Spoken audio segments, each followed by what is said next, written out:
Capítulo 19. Dois tipos de fé. Até o presente momento, são conhecidos apenas dois tipos de fé: natural e sobrenatural. A fé natural caracteriza-se pela autoconfiança que, de um modo geral, nasce com o homem. Ela se desenvolve à medida que a pessoa amplia seus conhecimentos. Essa fé natural se evidencia nas mínimas atitudes que tomamos a cada momento na vida. Quando nos levantamos pela manhã, por exemplo, inconscientemente manifestamos a fé natural, pois cremos que os pés suportarão o peso do corpo. Quando tomamos uma condução, seja qual for, cremos naturalmente que chegaremos ao destino desejado. Não surge em nós, nesse momento, qualquer dúvida quanto à capacidade das pessoas que conduzirão o meio de transporte que escolhemos.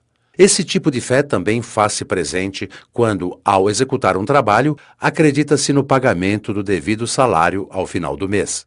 Quando o agricultor planta sua semente, ele está manifestando fé natural, pois crê que, no tempo apropriado, colherá os seus frutos. O paciente precisa da fé natural para se tratar com o seu médico. O médico, por sua vez, também necessita da fé natural para assistir seu paciente. Pois como poderia receitar um determinado tratamento se ele mesmo não cresce no poder curativo do mesmo? Assim é com o dentista, o advogado, enfim, com todos. Em tudo na vida, de forma direta ou indireta, existe uma manifestação natural de confiança. Ela é tão importante para a vida humana quanto o oxigênio, a água, a terra, o sol. Obviamente, a maioria das pessoas não se dá conta disso, mas mesmo assim são dependentes da fé natural para viver. Aqueles que não creem em Deus ou que simplesmente o ignoram, ainda assim, necessitam a cada instante desse poder natural que vem dele. Enquanto a fé natural conduz a pessoa à crença de que o conhecimento da ciência produz desenvolvimento, a fé sobrenatural faz a pessoa crer que tudo que Deus tem prometido na sua palavra será cumprido na íntegra, independentemente das circunstâncias. A fé sobrenatural está acima da fé natural e até da própria razão. Não existe uma explicação razoável para essa fé, apenas que ela é a certeza de coisas que se esperam, a convicção de fatos que não se veem. Hebreus, capítulo 11, versículo 1. Exemplo disso aconteceu quando o Senhor Jesus ordenou à figueira que nunca mais produzisse figos. Ele falou com algo que não tinha ouvidos. Talvez alguém diga: Jesus é Deus e poderia tê-la feito ouvir. Então, qual a justificativa para Abraão, que foi capaz de levar o seu único filho para o sacrifício? E quanto a Moisés, que, diante do mundo, foi considerado louco por abandonar o trono do Egito, o maior e mais avançado país da época, para se sujeitar a viver na fé de seus pais? E Josué, que teve uma fé louca e audaciosa que o levou a ordenar ao sol que se mantivesse retido. A fé sobrenatural não dá a mínima importância às situações adversas. Ela é imbuída de autoridade suprema, e quando se manifesta, as coisas não existentes passam a existir. Por isso, o Espírito Santo, através do apóstolo Paulo, afirma que a palavra da cruz é loucura para os que se perdem e que cabe a Deus salvar os que creem pela loucura da pregação. Em outras palavras, a fé sobrenatural é loucura para os que vivem segundo a fé natural. Tende fé em Deus. Marcos, capítulo 11, versículo 22. Disse Jesus. Significa estar possuído de uma certeza muito além da natural. A fé natural fundamenta-se nas circunstâncias, mas o Senhor ensina a cultivar a fé sobrenatural, a confiança em alguém invisível. É normal ter fé natural e ver seus frutos naturais. Mas para que a manifestação do sobrenatural seja vista como a obediência da figueira a uma palavra, é preciso manifestar a fé sobrenatural, ou seja, seguir o conselho do Senhor. Na prática, a manifestação da fé sobrenatural é uma parceira entre o Espírito de Deus e o seguidor da Palavra de Deus. Cada vez que este pratica a Palavra de Deus, o sobrenatural acontece. Como as coisas naturais se discernem naturalmente e as espirituais espiritualmente, assim também a fé sobrenatural somente é discernida e exercitada por aqueles que nasceram de Deus e que se mantêm enxertados na videira verdadeira. A fé sobrenatural existe para a manifestação da grandeza do Todo-Poderoso na terra. O Senhor Jesus é o autor e o consumador da fé sobrenatural. Quem é dependente dele, vive por essa fé e tem a obrigação de vencer porque é nascido de Deus. Muitos cristãos não têm conseguido resultados significativos com o uso da própria fé. Isso acontece porque eles têm aplicado a fé natural em busca de conquistas que só a fé sobrenatural é capaz de lhes proporcionar.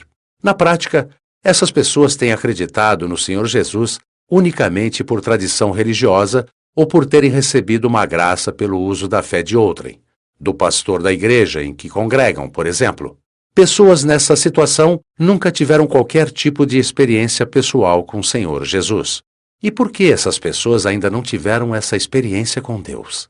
A resposta é: porque ainda não se entregaram totalmente a Ele. O Espírito Santo é o único responsável pela revelação ou apresentação do Senhor Jesus ao ser humano. Essa revelação depende de uma entrega total do homem a Deus. Muita gente acredita em Jesus, mas não quer nenhum compromisso com Ele. Por conta disso, também não tem acesso à fé sobrenatural e, consequentemente, à vida de qualidade. Afinal, não se pode depender da fé natural para conquistar benefícios promovidos pela fé genuinamente cristã. O apóstolo Paulo se refere a isso quando diz: Ora, o homem natural não aceita as coisas do Espírito de Deus porque eles são loucura, e não pode entendê-las porque elas se discernem espiritualmente. 1 aos Coríntios, capítulo 2, versículo 14. Traduzindo o que disse o apóstolo, as coisas naturais se discernem naturalmente e as espirituais, espiritualmente. A pessoa que assume sua dependência no Senhor Jesus tem o direito de conhecê-lo particularmente. Para tanto, o Espírito Santo lhe dá a medida de fé capaz de fazê-la ver o invisível e crer no impossível. Ter informações, fotos ou imagens de alguém não é o mesmo que conhecer esse alguém pessoalmente. Somente por meio da fé sobrenatural, a pessoa é capaz de entrar em contato direto e real com o Senhor. Ela é o rio que nasce no trono de Deus. Se descermos, seremos como um de seus afluentes, levando outras pessoas a conhecerem ao Senhor. Conquistar e estabelecer.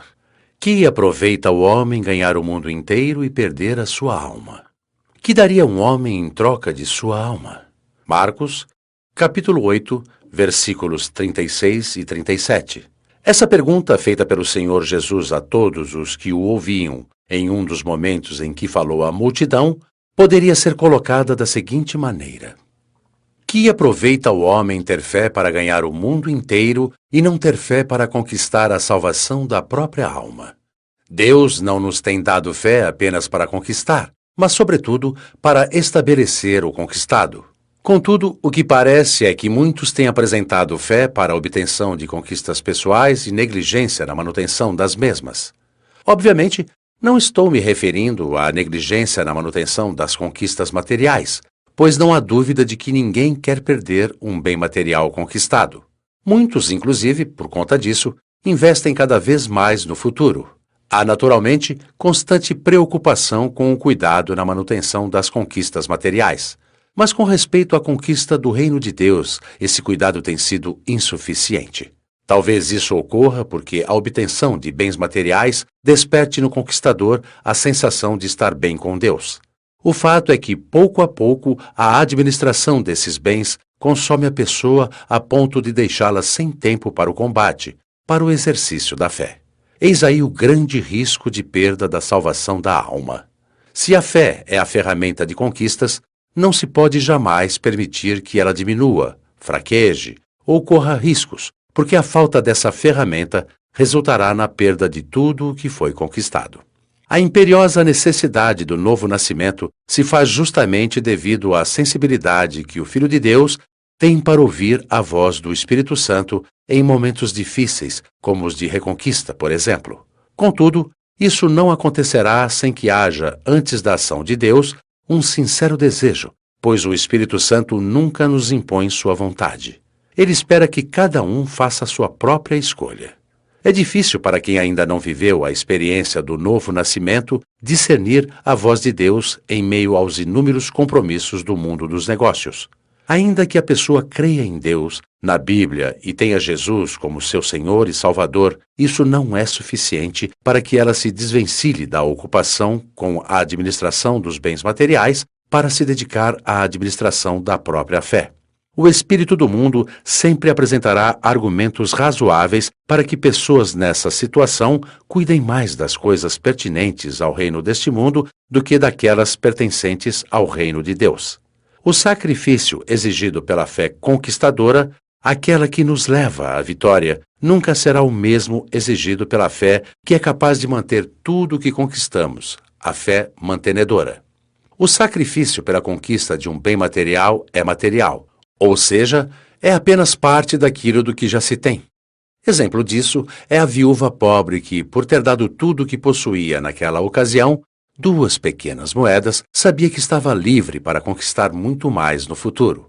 O Senhor disse: "Quem quiser, pois, salvar a sua vida, perdê-la-á." O sacrifício feito em prol do bem espiritual é espiritual. Desta forma, a pessoa perde a vida definitivamente pela causa do Senhor Jesus.